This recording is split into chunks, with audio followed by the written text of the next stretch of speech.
सभी बच्चों का स्वागत है।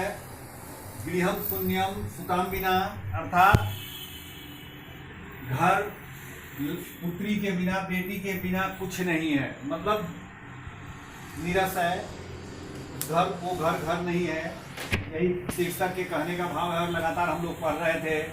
हमेशा पढ़ाने के पहले मैं पूर्व प्रसंग आप लोगों को कहानी को जोड़ने के लिए सुना देता हूँ। इसमें भी जब वो लोग चाय पर बैठे थे तो बातचीत शुरू हुई। शालिनी जो बहन थी वो अपने भाई को, बड़े भाई को डांटना शुरू की थी। मतलब जोर जोर से बोल भी रही थी। मतलब तुमने ये क्या किया, तुमने बहुत गलत किया, तुमने इस घृणित कार्य को किया कैसे, तुम ये कैसे भूल गए कि हमारे पिता ने कभी भी बेटा और बेटी में भेद नहीं किया, अंतर नहीं किया।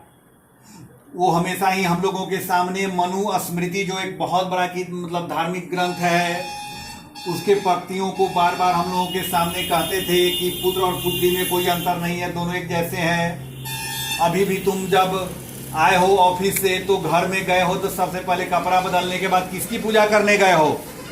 तुमने जो पूजा की है जिसकी, वो देवी है, यानी लड़की, वो पुत्री ही है किसी न किसी की, पुत्र नहीं है। और इस संसार को जो शक्ति देने वाला है उसका तिरस्कार तुम कर रहे हो। तुम्हारे मन में यह बुरी बुद्धि आ कैसे गई? मतलब यह सब सोचकर मैं बहुत दुखी हूं। ये सब शालिनी बोल रही है भाई को। मतलब तुम्हारी शिक्षा व्यर्थ चली गई। ये हम लोगों ने पहले पढ़ा हुआ है। अब आज देखते हैं होता क्या है। इसमें 2-3 श्लोक आ रहा है, लेकिन हम केवल एक श्लोक पढ़ा के ही छोड़ देंगे, क्योंकि श्लोक कल हम लोग मन से 2-3 जो बचेगा वो पढ़ेंगे। अभी राकेश का संवाद, राकेश का डायलॉग मैं आप लोगों को पढ़ा रहा हूँ। जब बहन ने उसको खूब डांट फटकार लिया है तो उसको शायद अपना अक्ल ठिकाने आया है। हालांकि वो बड़ा भाई है, बहन छोटी है, लेकिन फिर भी अच्छाई के लिए हम किसी को, बुराई के लिए किसी को कोई बोल सकता है। तो राकेशा भगिनी विरम विरम, हे बहन रुको रुको, अहम स्व अपराधम स्वीकरोमि, मैं अपना स्वीकरोमि लज्जिता च अस्मि। हे बहन रुको रुको, मैं अपना अपराध स्वीकार कर रहा हूं, मैं लज्जित हूं। अत प्रवृत्ति कदापि गर्हितम इदम कार्यम स्वप्ने अपि न चिंतयिष्यामि। आज से मैं कभी भी इस त्यागने योग्य कार्य को स्वप्न में भी नहीं सोचूंगा। यथा एव अंबिका मम हृदयस्य संपूर्णस्य स्नेहस्य अधिकारिणी अस्ति, तथैव आगंता शिशु अपि स्नेह अधिकारी भविष्यति। जिस प्रकार अंबिका मेरे हृदय की पूरे स्नेह की अधिकारी है, उसी तरह अब आने वाला बच्चा भी स्नेह का अधिकारी होगा। पुत्र भवतु पुत्री वा, चाहे वह पुत्र हो या पुत्री हो।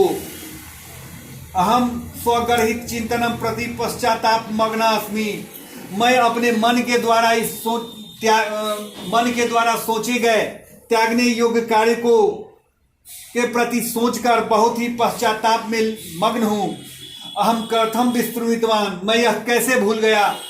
मेरी बुद्धि मारी गई, मेरी मति मारी गई। आखिर वो कैसे ऐसा हो गया? मैं यह कैसे भूल गया जो उपदेश हमारे पिता ने हमको बार बार पढ़ाया था। यत्र नार्यः तु पूज्यन्ते रमन्ते तत्र देवता, यत्र एता न पूज्यन्ते सर्वाः तत्र फलाः क्रिया। जहाँ नारियों की पूजा की जाती है, मैं ये उपदेश को कैसे भूल गया? जहाँ नारियों की पूजा की जाती है वहाँ देवता लोग निवास करते हैं। जहाँ ये नहीं पूजी जाती है वहाँ सभी क्रियाएं निष्फल हो जाती हैं। यानी कोई भी कार्य करोगे लेकिन तुम्हें उसका लाभ नहीं होगा, फल प्राप्त नहीं होगा। अथवा पितु 10 गुना माता इति, अथवा ये भी तो है कि पिता से 10 गुना बड़ी आदर की अधिकारिणी माता है, पिता से 10 गुना बड़ी माँ है। तो या सन्मार्ग प्रदर्शिता भगिनी, हे बहन तुमने मुझे रास्ता दिखलाया है। कनिष्ठा अपि त्वम मम गुरु असि, छोटी होते हुए भी तुम मेरी गुरु हो, हमसे बड़ी बन गई तुम। धन्यवाद। आगे के दिन हम लोग आगे दिन पढ़ेंगे।